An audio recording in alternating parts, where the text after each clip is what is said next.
How many of you remember the Spanish kiss? Put your hands up if you remember the Spanish kiss. The soccer Spanish kiss. How many of you remember her name? How many of you remember whether she scored in the final? All of you who have put your hand up have just perpetrated violence against women in the sporting field online. Why I say that is, you all remember the kiss, but you did not remember that Spain playing England in the final, and this first time that Spain has won the World Cup soccer ever. Everyone remembered the kiss.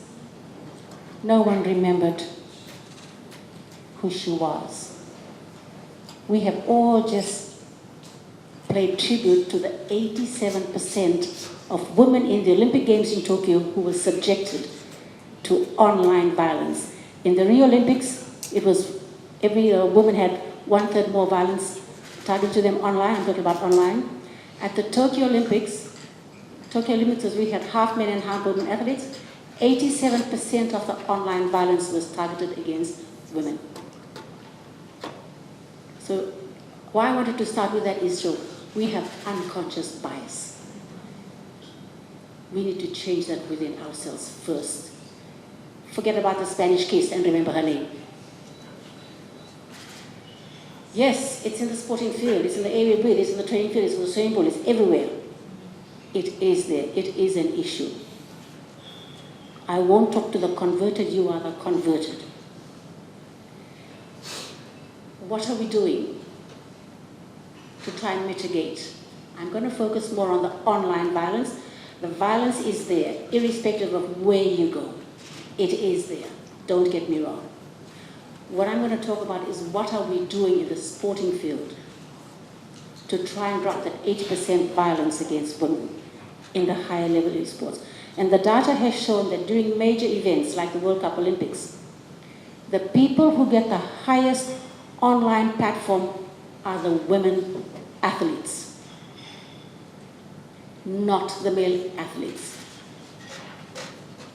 It's the female athletes get the highest social platform. The content of why they got the highest platform is negative. So we usually use a group called Sport Media Pro, and they do a ranking for us. In 2021, they did the ranking, top rank in the world of athletes who attained the highest online platform. 3 women who shall remain nameless: a gymnast, a tennis player, and an AFL Australian player.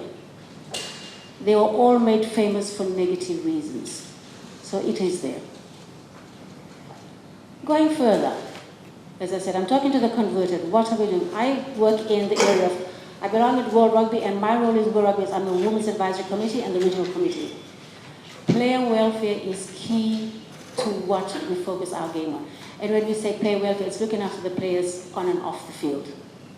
It has never been like that. It's only in 2018 that World Rugby switched from having an all-male board to now in one switch we went to a 33% female representation on the board.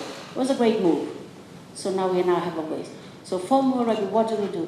Things that we have tried to do to help reduce that negative impact, or we call it the trolling online. I haven't mastered the art of very by saying that long word. So I just say trolling online. At the Olympics, what we try and do is every athlete that comes in is given a pre-programmed phone.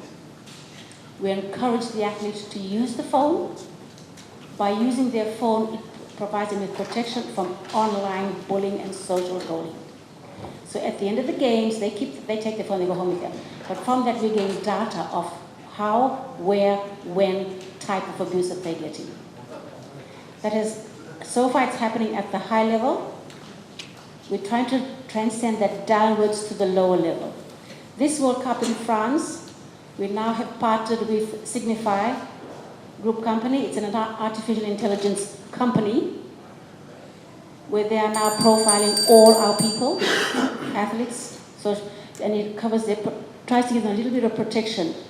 So once it sees online bullying, it starts to navigate into that space, and then it's reported to the appropriate media or the appropriate people, and then they take action.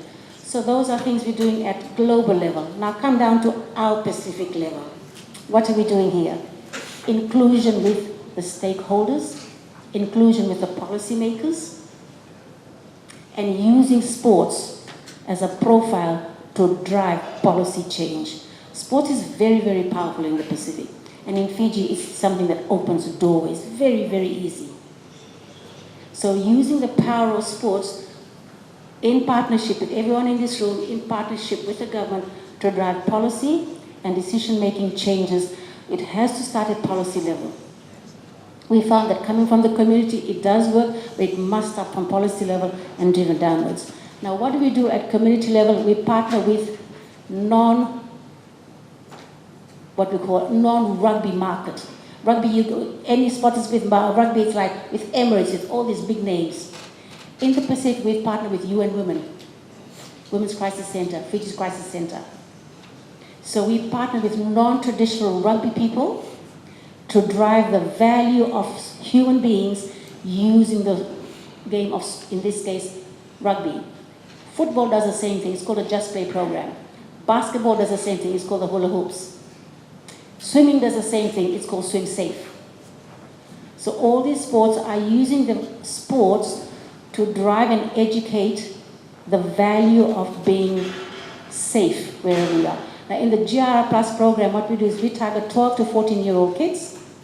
People ask why, that age.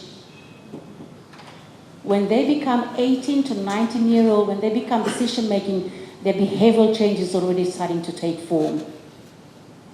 And it's a very intense driven program by UN Women where we're targeting the kids at that age to use the platform of, in this case, rugby, to drive social behavioral change. By the time they become prefects in secondary school, the change is already there. By the time they become university students, it's embedded into everything that they do.